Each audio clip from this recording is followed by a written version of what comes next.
నమస్తే. నిన్న కేటీఆర్ చేసినటువంటి కామెంట్స్ కాస్త రచ్చగా మారింది. సోషల్ మీడియాలో కాంగ్రెస్ నాయకులంతా కూడా కేటీఆర్పై విరుచుకుపడుతున్నారు. మరోవైపు ఓయూలో కేటీఆర్ దిష్టిబొమ్మ దహనం కూడా చేస్తున్నారు. సో మాట్లాడదాం ఇదే అంశంపై. కాంగ్రెస్ పార్టీ సీనియర్ నాయకులు, అధికార ప్రతినిధి మనతో పాటు లోకేష్ యాదవ్ గారు ఒకసారి మాట్లాడదాం. సో లోకేష్ యాదవ్ గారు, కేటీఆర్ గారు కాంగ్రెస్ పార్టీ మేనిఫెస్టో 420 అనేటువంటి మాటలు మాట్లాడారు. సో ఏం చెప్తారు? ఇప్పుడు 420 మీరే పెద్ద 420 బ్యాచ్ మొత్తం మీది. మీరు 420 మాది 420 ప్రజాక్షేత్రంలో ప్రజలు తెలిసారు. మీకు చిత్తశుద్ధి ఉంటే, నీకు దమ్ముంటే, నీకు ధైర్యం ఉంటే ఉస్మానియా యూనివర్సిటీ ఆర్ట్స్ కాలేజ్ రా, మాట్లాడదాం. మీది 420 మాది 420 మీరు 420 మేనిఫెస్టో మాది 420 మేనిఫెస్టో చేసుకుందాం.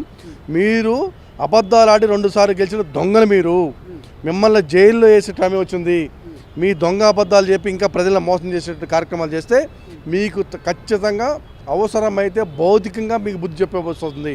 తెలంగాణ ప్రజానికి మొత్తం గమనిస్తున్నారు. మేము వచ్చి కనీసం నెలగాలేదు, ఇష్టం వచ్చినట్టు కారు కోతలను కూస్తూ ప్రజలను ఏదో మబ్బబెట్టుతూ ఏదో మళ్ళీ ఏదో కొత్త వాదాలు తీసుకొచ్చి మళ్ళీ 420 అని చెప్పి, అంటే మీ మీద ఉండే అవినీతి మరకను తప్పించుకోవడం కోసం కొత్త అంశాలు తెర మీద తీసుకొచ్చి ఇది ఒక బోగటంలో నాటకాడుతున్నారు. కాబట్టి మీకు ఖచ్చితంగా తగిన బుద్ధి చెప్పే అవకాశం వచ్చింది. కానీ కాంగ్రెస్ పార్టీకి కౌంట్ డౌన్ స్టార్ట్ అయింది. ఇక ఇప్పటి నుంచి చూపిస్తామనేది కేటీఆర్ వ్యాఖ్యలు. సో ఏం చెప్తారు? నిజంగా కౌంట్ డౌన్ స్టార్ట్ అయిందా కాంగ్రెస్ పార్టీకి? మీ కౌంట్ డౌన్ స్టార్ట్ అయింది.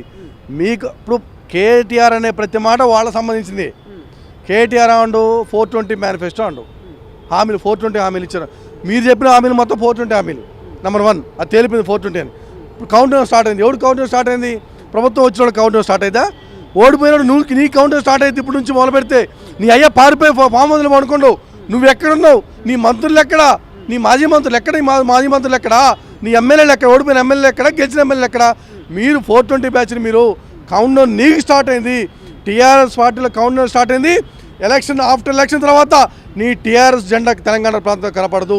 నీ టీఆర్ఎస్ జెండాలు కాదు, నీ దిమ్ములు కూడా కనపడవు.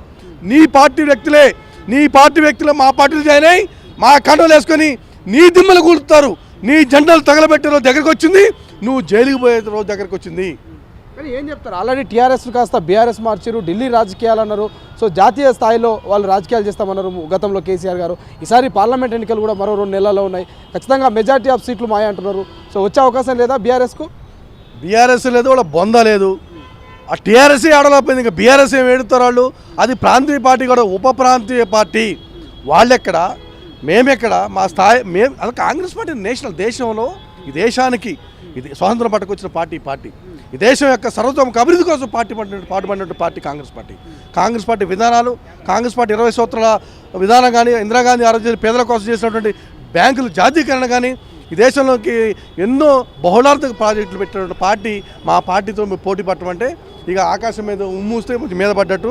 మీరు దొంగల లెక్క, మీరు దొంగల తయారు కాంగ్రెస్ పార్టీని విమర్శించడం అంటే, కాంగ్రెస్ పార్టీని ఎత్తి చూపడం అంటే, కాంగ్రెస్ పార్టీని మాట్లాడటం అంటే నువ్వు పెద్ద దొంగవి.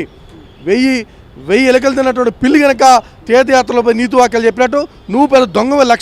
లక్షల కోట్ల రూపాయలు దొంగిలించి మీరు మీ కుటుంబం మొత్తం కూడా విపరీత తెలంగాణ సమాజంలో ఉన్నటువంటి ఆస్తులు మొత్తం దోచుకొని 10,000 ఎకరాలు హైదరాబాదు ఉమ్మడి జిల్లాల్లో మొత్తం మీరు దాచుకొని ఈరోజు శిశు బ్యాంకుల్లో డబ్బు ఎంత బయట రావాలి.